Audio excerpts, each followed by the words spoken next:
Hey everyone, welcome to my channel. My name's Amanda. This is Watson. We'll see how long he decides to sit in my lap. I'm autistic and I have ADHD. I also have a memory disorder, which I think is going to be relevant to this video. And I have total incomplete, there he goes, aphantasia, which means that I don't visualize or experience any of the senses in my mind. So this is another tea time video. My last video was also a tea time video. Today I am drinking vanilla caramel black tea. It's so good. Okay, so this week has been kind of difficult because I have been having some interpersonal relationship work happening with my mom. I think interpersonal is the right word, right? Like between two people. And I talked about this in a previous video where after a diagnosis, you are rediscovering. So for those new to my channel, I got diagnosed with autism and ADHD last fall. So this is a vlog of my unmasking journey. And basically, I got diagnosed after I reached autistic burnout. I was getting to the point of a very dramatic mental health crisis, and a whole bunch of things happening all at once in my life led to the autistic diagnosis. And unmasking is important because what led up to that autistic burnout was what they call the autistic mask. And what that does is it's the brain's way of surviving. So when I was young, if I displayed some autistic trait, society would kind of correct me and be like, oh, little girls don't do that.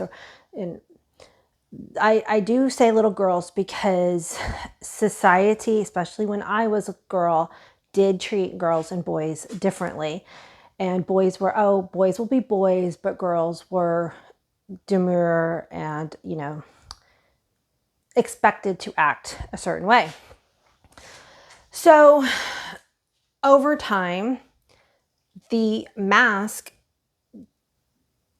was created by my brain to protect myself so that I wouldn't stand out, I wouldn't get bullied, I would blend in, and I would appear neurotypical. Autism is really good at mimicry for a lot of people.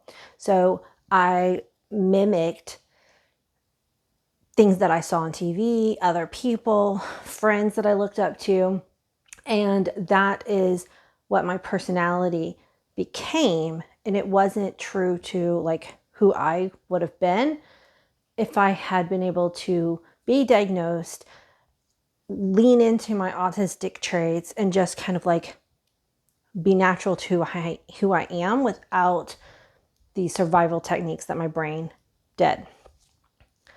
And so a lot of autistic people, their mask is going to be different, right? Depending on their life circumstances. There's a lot of autistic people who will be like me, who the mask made them small, and like a goody-goody two-shoes, always following the rules, because not following the rules led to confusion and consequences that were out of my control. So I was very, very much a rule follower. Some autistic people, because of their life experience, it seemed like no matter what they did, they were going to get in trouble. So they basically was just like, F it, and would become like the class clown, the person who was always getting in trouble. They might have turned to drugs or alcohol in their teenage years because they never ever could seem to fit in. And so that's another direction that a lot of autistic people go. And then I'm sure there's some who kind of fall in that mid. And depending on which group of people you hung out with, you might present differently too. That was a big clue now looking back. When I was in high school, I didn't really have any friends, but I blended well into every peer group.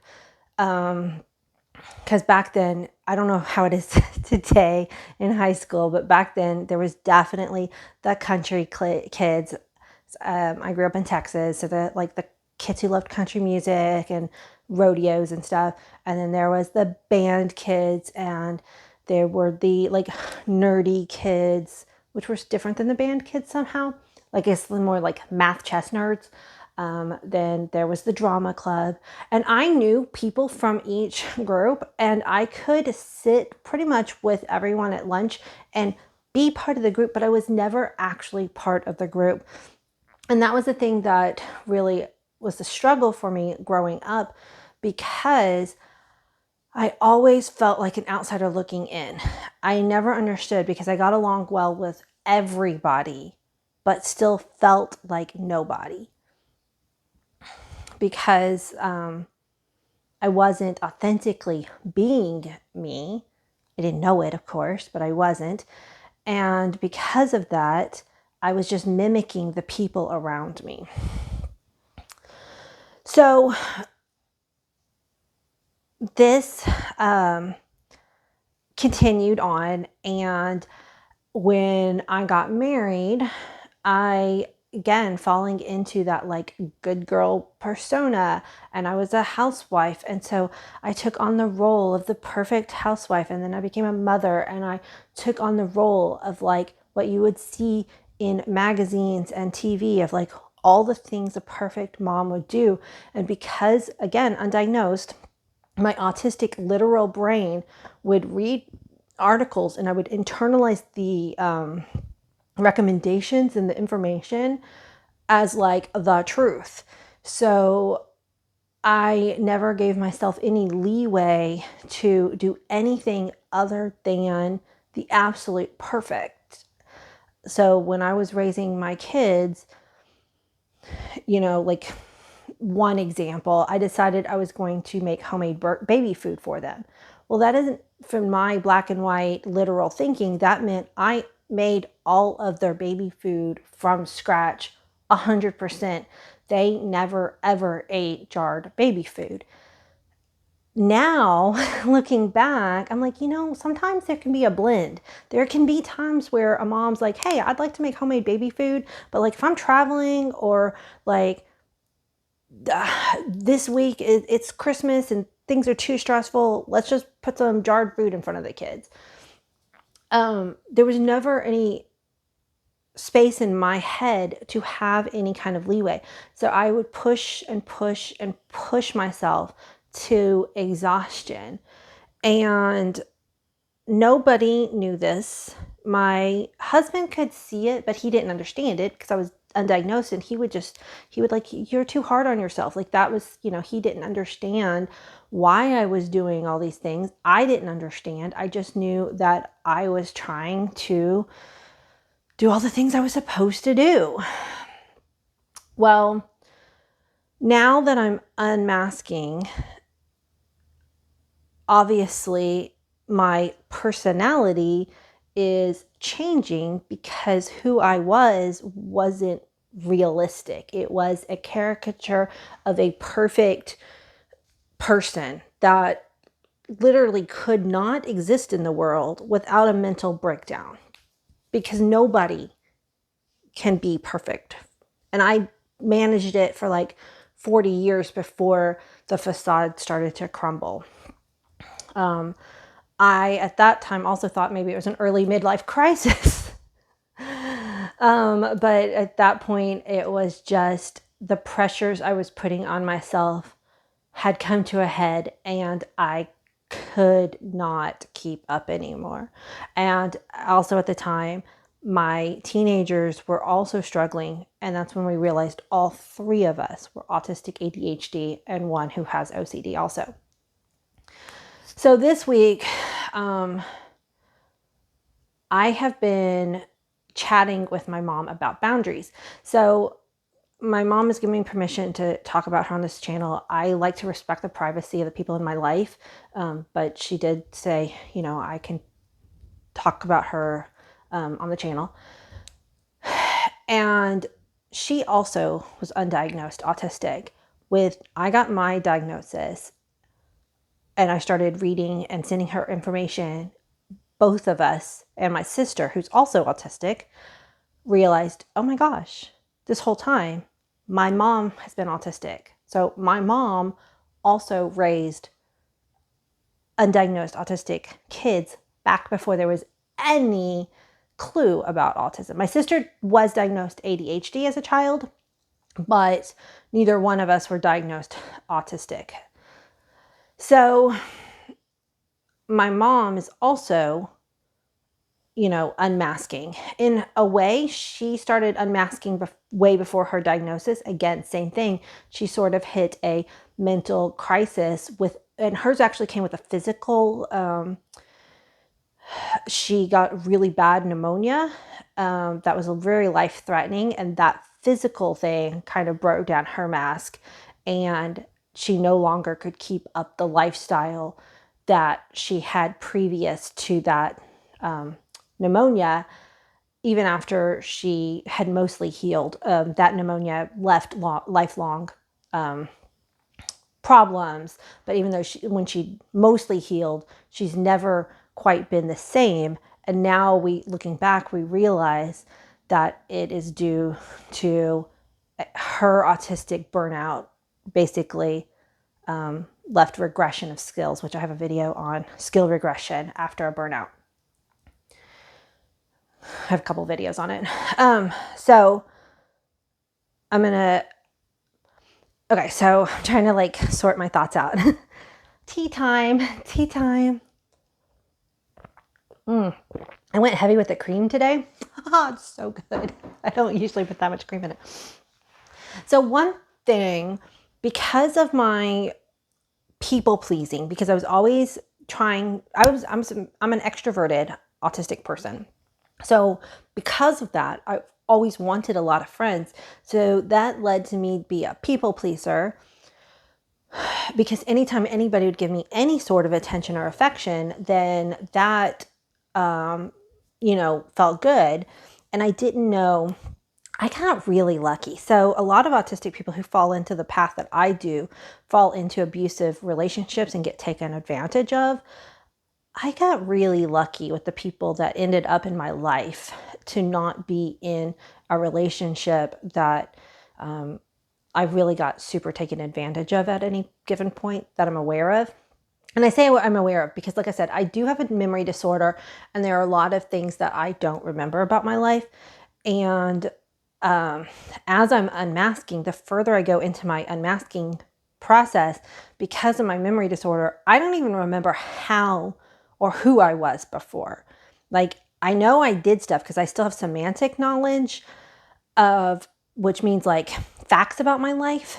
I know that I fed my kids homemade baby food, but like the idea of doing that now, like I can't even fathom. So with my memory disorder, I mostly, I live and focus in the present. So it's like, I don't know how I was ever capable of doing the things that I did. The further I unmask, the further I get away from who I was. But see, my mom, she still struggles because her autistic brain is still wanting to relate to me as the person who I used to be. Super, super highly capable, could get anything done, was just able to make anything work. And now I am not that person. I cannot do all the things I was doing. And so a big conversation in our life right now is that of boundaries. And I never learned how to set boundaries. I didn't learn how to set them with friends. I never learned how to set them with my mom. And, even in college, my friends would say, your mom has boundary issues. Like all through my life, my friends have told me my mom has boundary issues, but I didn't even know what that meant. Didn't make sense to me. My mom and I were really good friends. And what it just kind of came down to is I never really took time or felt the need to separate who I was away from who she was. And because of my people pleasing, I never learned to say no to my mom. And I would also create the same opinions that my mom had. And if I wanted to try to have something that was a different opinion than my mom, that felt in my brain almost like triggering my nervous system. Like, I need to make sure that I don't have conflict with my mom. So I just will need to agree with everything she says, which isn't what my mom would want. Like, that isn't who she is and what she would want. It was just my autistic traits bumping up against her autistic traits. She's a very, very curious researcher type of brain. And she just loves to know all the things about everything. She's very, very curious type person. I really feel like she should have gone into research as a career. She was a librarian for a time, but she really should have gone into like deep research. So a while back, when I was first kind of going through this diagnosis process and I was first trying to understand, as a 40-something-year-old woman, what boundaries were, something that I just never learned when I was a kid or a teenager. So I came up with a list. I'm going to put it up here. What do boundaries feel like? It's not my job to fix others. So that's one thing. Like, if somebody has a problem, it's not my job to fix them. I can support them. I can, try to encourage them, but it's not, it's not my job to fix everybody. Because that is something that I would also do, because to keep the peace. Like, I want everything stasis. I want things to stay the same. And if somebody's upset, then that messes with my, stasis, my sameness. Which leads to the second one. It is okay if others get upset, because I was such a people pleaser. I wanted to make sure that nobody was ever upset with me. And can you imagine how diminutive that made me? Like, I would always make myself smaller and smaller so that other people around me would not be upset. It's okay to say no. That's such a big one for me. Like, I would do everything in my possible way to say yes to people, try to figure out how to make it work at the expense of my own mental health. And if I did say no, I felt like I had to have a very legit, logical reason. But sometimes no is just no. And sometimes you don't even know why you want to say no. It's just a gut reaction. Like, that's no. Like, I don't know even why. I don't want to think about it. It's just no. And no is valid. And I need to keep teaching myself that and keep reminding myself that. It's not my job to take responsibility for other people. Again, I wanted to make sure that everybody in my life was taken care of, because then I'd feel like I was taken care of. But it's not my job. Other people have autonomy and can make choices and decisions for themselves. And I need to give them the respect to allow them to create that autonomy. I don't have to anticipate the needs of others. This one is huge for a lot of autistic people, because we will often, again, to try to keep things even keeled and consistent, if we can figure out what will upset somebody before it even happens. And I do this with my kids a lot of times. When they were younger, it was like, I didn't want to have to deal with the temper tantrum, which I now know is an autistic meltdown, which are not the same. That's a whole nother video. But back then, because none of us were diagnosed, I thought they were temper tantrums. I would work really, really, really hard to anticipate my kids' needs before it got to that point. And there's a balance between motherhood and parenting and, like, overdoing it. And especially when you're doing it with people who aren't your children, can be detrimental to your own health. And last, it's my job to make me happy. And that one is so hard, because, oh my God, I'm so busy spending so much of my life making everybody else around me happy so that I feel safe, that I never take the time to make sure that I'm happy. So this week, some boundary issue stuff came up with my mom. And, we've had conversations on the phone via text. And then yesterday I went over to her house in person and we sat down and we're making headway. We're both learning. We're both trying to learn about each other and how our brains work and how to understand that our relationship is changing because of learning more about how our brains work. That what worked in the past, it worked great for my mom because I always said yes to everything she ever wanted, and she wasn't doing it in a mean, negative, controlling way. She never got any pushback from me. She never knew that her requests were causing me stress. I never indicated that to her until recently.